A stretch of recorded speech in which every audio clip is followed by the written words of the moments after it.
mida Illarkov täna põnevat meile kirjutab. Tervitan saatejuhte Heiki Ainsalut ja Marika Ainsalut perega. Pärnu Toidupanga vabatahtliku Romanni ja ta prouat Natalit. Mai Selveri kutte eesotsas Toomas Mitteriga.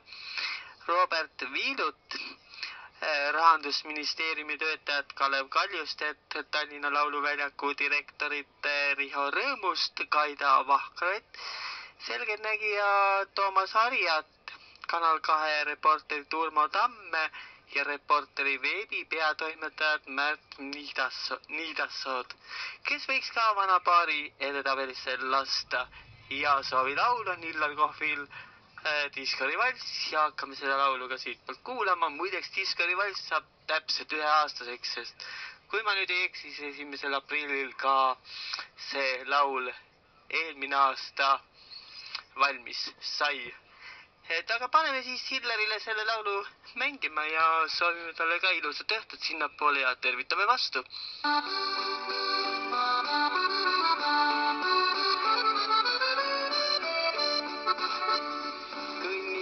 Metsadel olles kodudel kauguses paistmas on tuled ees. Vihma tiputab silmis, väsimus tuju ei lase see langeda. Lõppenud päevatöö ootamas kodused, lahti löön peagi koduvärava. Lapsi ma kallistan, naised siis mu siisam, panen ma raadio mängima. Lapsi ma kallistan, naised siis mu siisam, panen ma raadio mängima. Ja kui kõlab mu soovilugu, Anne Vestkil, mida soovin, Diskorse täidab mu soovin, tantsida ka nüüd proovin.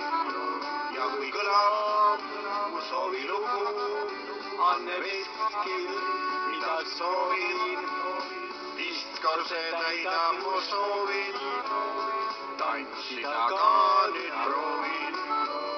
Tervitab Illarkov